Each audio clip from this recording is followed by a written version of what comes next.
Boa noite, meus irmãos, graça e paz. Estamos de volta com o nosso estudo bíblico. Espero que você e a sua família estejam bem e que a graça de Deus continue presente sobre a sua casa, sobre a sua vida.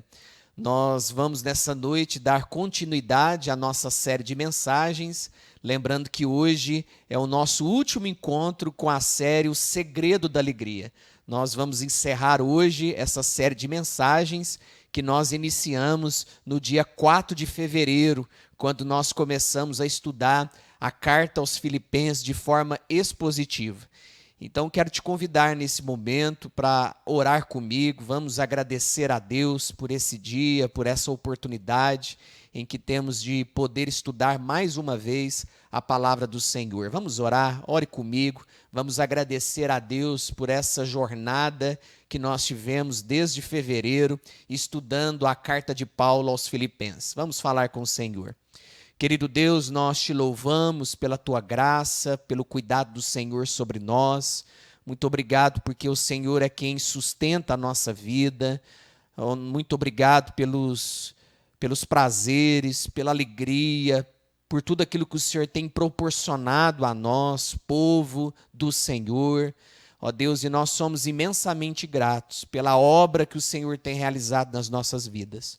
Obrigado pela salvação em Cristo Jesus. Muito obrigado por esse dia. Obrigado pelas bênçãos, pelas oportunidades que o Senhor nos concedeu ao longo desse dia, para que pudéssemos chegar agora nesse momento e poder ouvir a tua voz e estudar, ó Deus, a tua palavra.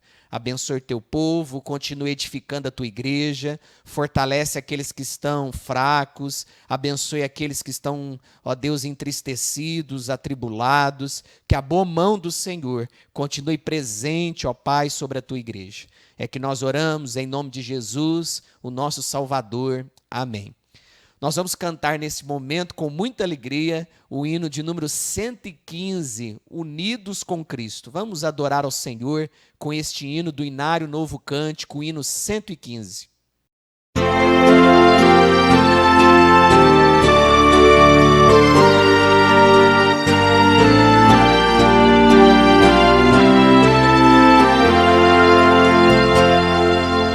Com Cristo unido na morte da cruz, em nossas bênçãos do reino da luz, cheio da graça que a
minhas lutas nem podem parar, e do maligno também me livrar.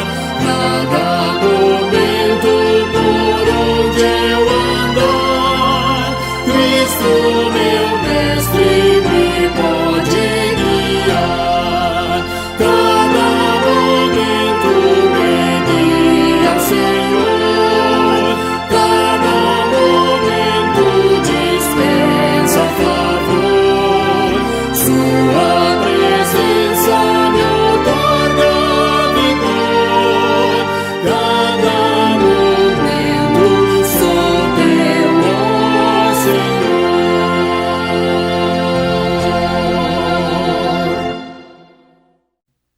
Meus irmãos, na próxima quinta-feira é o Dia Nacional de Ação de Graças. E eu quero convidar você e seus familiares para participarem do culto de ação de graças que vai acontecer na próxima quinta-feira, dia 26, a partir das 20 horas. Vai ser um tempo de gratidão a Deus pelas inúmeras bênçãos que Ele tem concedido a nós, ao nosso país, a este mundo no qual nós vivemos. E eu quero te convidar para participar conosco deste culto especial.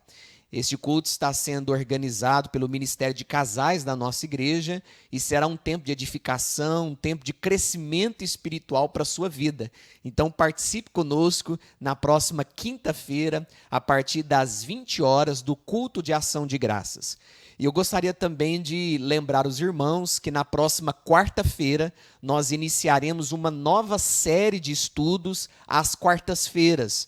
A cada quarta-feira nós temos um encontro marcado às 20 horas e na semana que vem nós vamos iniciar a série Fé Aprovada, uma série baseada na Carta de Tiago. Então participe conosco, nós vamos caminhar juntos nesse estudo bíblico, estudando de forma expositiva a Carta de Tiago.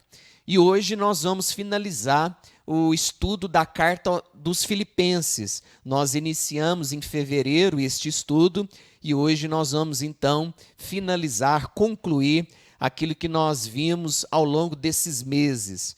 Lembrando que na semana passada nós estudamos os últimos versos do capítulo 4, os últimos versículos desta carta, e hoje nós vamos fazer um resumo, um apanhado daquilo que nós vimos ao longo desses meses, estudando essa carta tão edificante, que é a carta escrita pelo apóstolo Paulo à igreja de Filipos.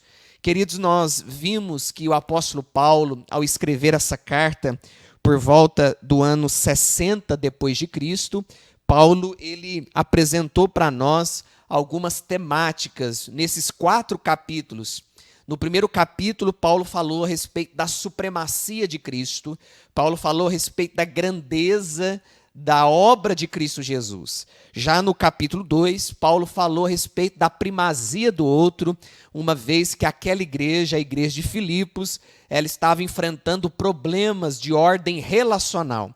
Havia alguns irmãos daquela igreja que não estavam se dando bem, não havia uma comunhão da maneira que Deus reservou para aquele povo, ou certamente Deus queria para aquela igreja, e Paulo então escreve essa carta, e no capítulo 2, Paulo exorta aqueles irmãos a viverem unidos. No capítulo 3, Paulo ele apresentou a sua própria biografia. Nós vemos o apóstolo Paulo falando a respeito do seu passado, do seu presente e também do seu futuro. E no capítulo 4, Paulo ele dá algumas recomendações finais, algumas palavras de exortação, de incentivo àquela igreja, já no último capítulo da sua carta. E nós vimos que a igreja de Filipos ela foi organizada na segunda viagem missionária do apóstolo Paulo. Paulo teve o privilégio de plantar aquela igreja. E aquela igreja era uma das igrejas mais importantes naqueles dias, no que tange a dar e receber. A igreja de Filipos foi uma igreja parceira do apóstolo Paulo, uma igreja que investiu financeiramente no ministério de Paulo, uma igreja intercessora de Paulo, uma igreja que nunca esqueceu o apóstolo Paulo no seu trabalho missionário. Paulo, ele escreve para a igreja de Filipos, dizendo que aquela igreja era a sua coroa, a sua alegria. Paulo sempre, quando se dirigia àquela igreja, Paulo se dirigia com muito amor no coração. E no verso 5, Paulo, do capítulo 1, Paulo nos disse: pela vossa cooperação no evangelho, desde o primeiro dia até agora. Nós vimos que Paulo, ao escrever essa carta, Paulo estava preso na cidade de Roma, e até enquanto Paulo estava preso, a igreja de Filipos o assistia, uma vez que aquela igreja havia enviado Epafrodito para levar ao apóstolo Paulo um donativo, uma oferta missionária, e também saber como que Paulo estava ali na cidade de Roma. Então, uma igreja que sempre trabalhou para ter informações de Paulo, uma igreja que sempre investiu na obra missionária. E Paulo diz que aquela igreja o ajudou, aquela igreja foi a sua companhia, a sua cooperação na obra missionária, e Paulo diz isso com muita alegria. E é interessante saber que aquela igreja era pobre e também uma igreja que havia sido perseguida, mas mesmo sendo uma igreja pobre, com poucos recursos, e uma igreja que estava sofrendo perseguição pelos falsos mestres, aquela igreja nunca abandonou o apóstolo Paulo em missão. E aqui, queridos, fica uma lição muito importante para nós. A igreja de Cristo Jesus, na atualidade, ela precisa ser como a igreja de Filipos, lá do primeiro século. Nós precisamos investir em missões. A igreja precisa trabalhar na obra missionária, não só pensando na sua localização geográfica, mas também, quem sabe, pensando no trabalho transcultural, um trabalho que atinge outras nações. E nós sabemos que Deus, pela sua graça, tem levantado inúmeros missionários, e nós, como igreja, podemos investir nesta obra missionária e cooperar com esses irmãos. É certo que a nossa missão, a nossa tarefa é sermos missionários onde nós estamos, na cidade onde nós moramos. Aqui nós devemos anunciar o Evangelho de Cristo. Onde você está, há um mandamento de você ir e fazer discípulos. E esta é a vontade de Deus. A nossa vida precisa ser uma vida missionária. A nossa pregação precisa ser a todos aqueles que estão à nossa volta. Então é importante nós entendermos isso, porque há muitas pessoas que acreditam, entendem que a missão ela é apenas realizada quando alguém sai do seu próprio país. E nós sabemos que não é assim. Onde nós estamos, no bairro onde nós moramos, no condomínio onde você está, na vizinhança onde você se localiza, você tem a oportunidade de anunciar o Evangelho de Cristo Jesus e ser um missionário conforme a vontade de Deus. Mas, por outro lado, nós precisamos também investir na obra transcultural.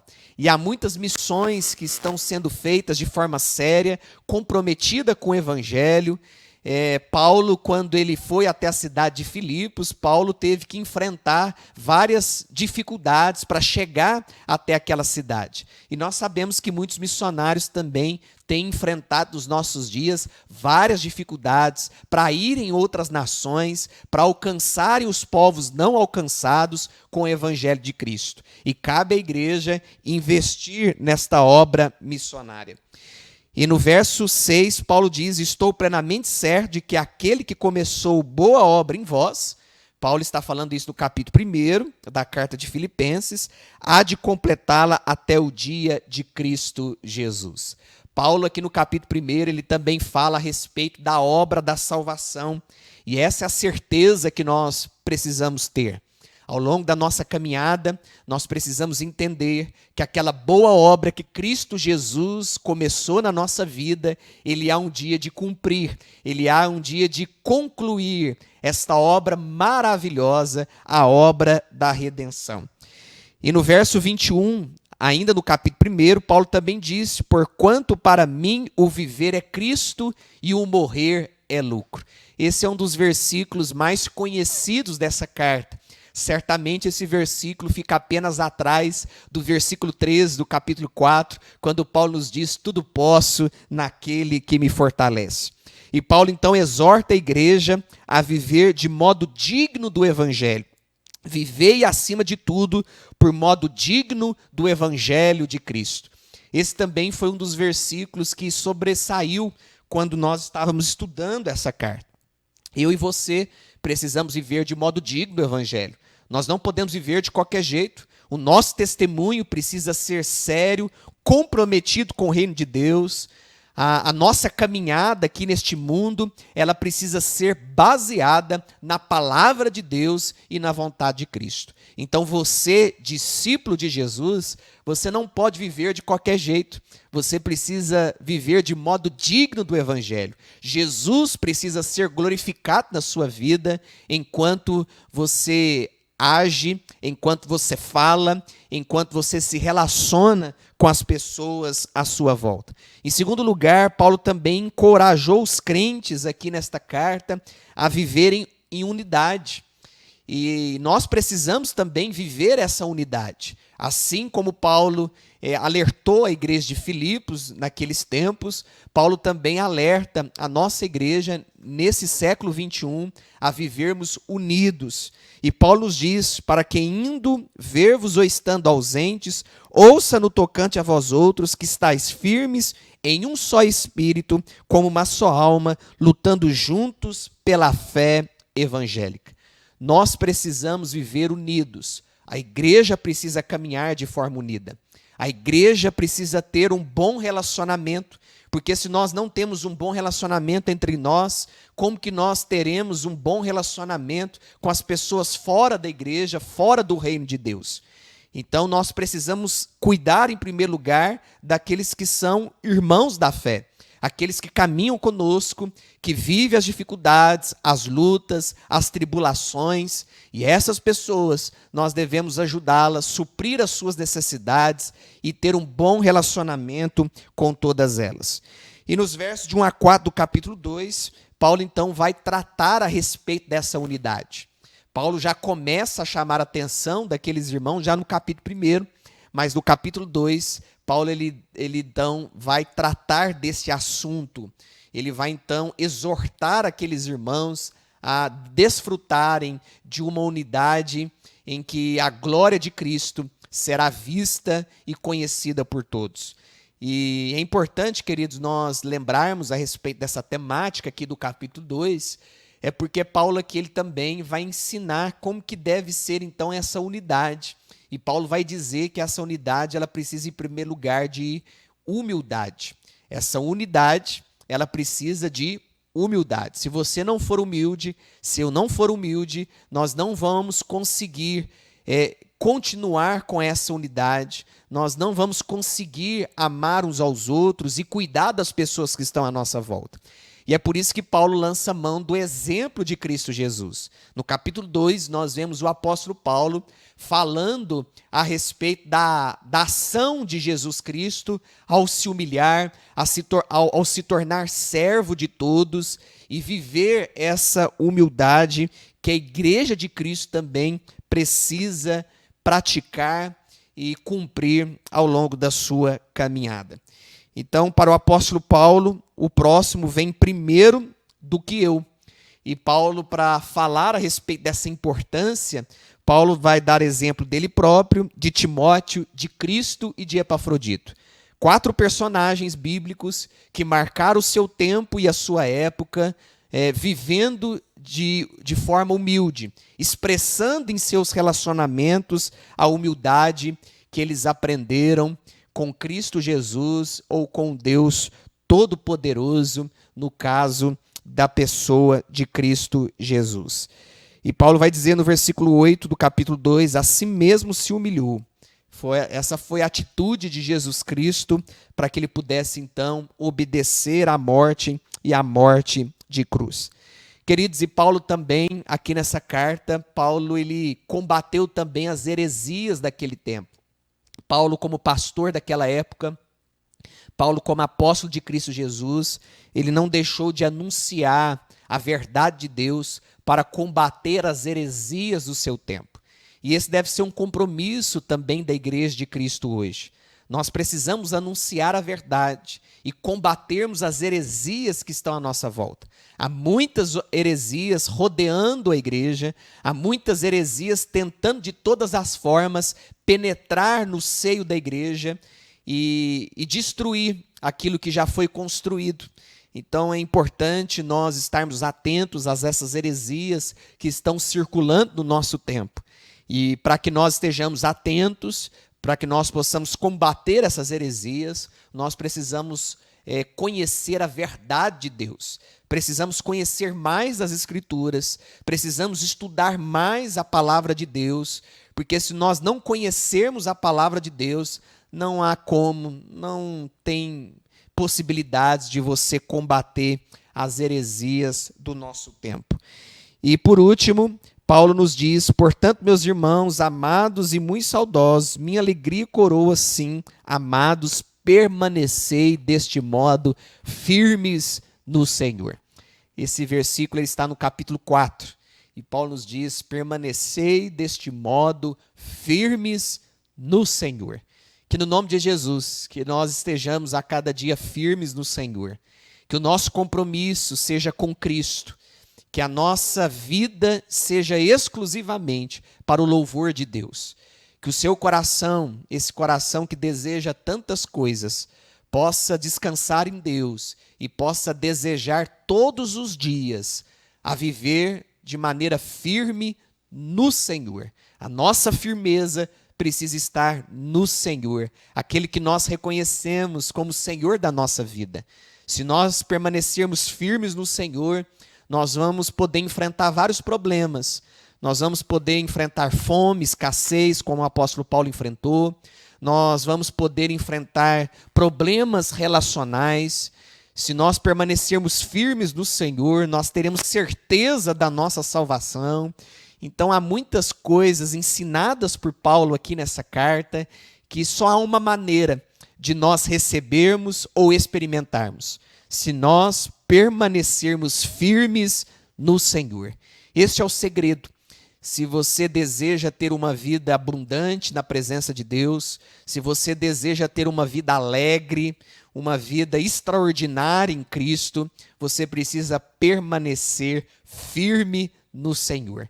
Que no nome de Jesus, que esse seja o desejo do seu coração.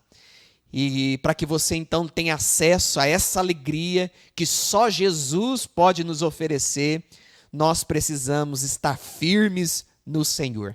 Assim como Paulo esteve, assim como Epafrodito esteve o jovem pastor Timóteo e aquela igreja que, após ouvir as recomendações de Paulo, decidiu então permanecer firme no Senhor. Que esse seja também o nosso desejo, que esse seja também o nosso compromisso com o Senhor da nossa vida, o Deus da ressurreição, aquele que nos aguarda e que um dia nós estaremos com Ele para todo sempre, viveremos na sua presença, porque o viver é Cristo e o morrer é lucro. Estar com Cristo é incomparavelmente melhor. Essa é a verdade que nós cremos e é com essa verdade que nós vamos caminhar todos os dias da nossa vida. É com essa verdade que você vai se apresentar diante de Cristo e viver para sempre como seu Salvador. Deus abençoe sua vida, que você continue permanecendo firme no Senhor, e na próxima semana, se Deus assim permitir, nós vamos iniciar uma nova série de mensagens, Fé Aprovada. Essa série será baseada na carta de Tiago. Então eu convido você para estudar comigo esta carta e juntos fazermos uma jornada especial, extraordinária na carta de Tiago, que certamente há muitas lições para o nosso coração e para a nossa vida. Vamos orar, vamos falar com o nosso Deus, encerrando esse nosso estudo bíblico, essa série de mensagens que nós iniciamos em fevereiro e estamos encerrando hoje com a graça de Deus. Senhor Deus, muito obrigado por essa série de mensagens, obrigado por esse estudo expositivo. Te agradecemos por cada quarta-feira em que o Senhor nos permitiu, ó Deus, estar junto do teu povo, seja presencial lá no início do ano, seja também, ó Pai, nesse período de pandemia. E nós te louvamos, ó Deus, pela tua palavra que foi lida, estudada. Ó Deus, nós somos imensamente gratos por poder conhecer a cada dia a tua santa palavra. Ó Deus, continue fortalecendo o teu povo, a tua igreja. Ó Deus, que nós continuemos firmes no Senhor, que todas essas recomendações, ó Deus, vistas aqui nesta carta, sejam, ó Deus, praticadas por nós. Que essa palavra não esteja apenas nos nossos ouvidos e na nossa mente, mas que ela possa também descer para o nosso coração e gerar vida em nós, para que o nosso testemunho, ó Deus, seja vivo, verdadeiro, constante para a tua glória. Ó Deus, abençoe a nova série de mensagens que vamos iniciar na próxima semana. Que o Senhor nos abençoe, que o Senhor nos dê graça, saúde, paz, para que possamos, ó Deus, continuar estudando a verdade do Senhor. E que essa verdade continue a nos libertar, mudando, ó Deus, a nossa vida, para que sejamos a cada dia discípulos melhores do Senhor. É que nós oramos, ó Deus, agradecidos por esse tempo e gratos por tudo que o Senhor tem feito por nós. É que nós oramos em nome de Jesus, o nosso Salvador. Amém. Deus abençoe sua vida e, se o Senhor permitir, nós estaremos juntos na próxima semana, neste mesmo horário, com a nova série de mensagens Fé Aprovada. Deus abençoe, tenham todos uma excelente noite e até logo.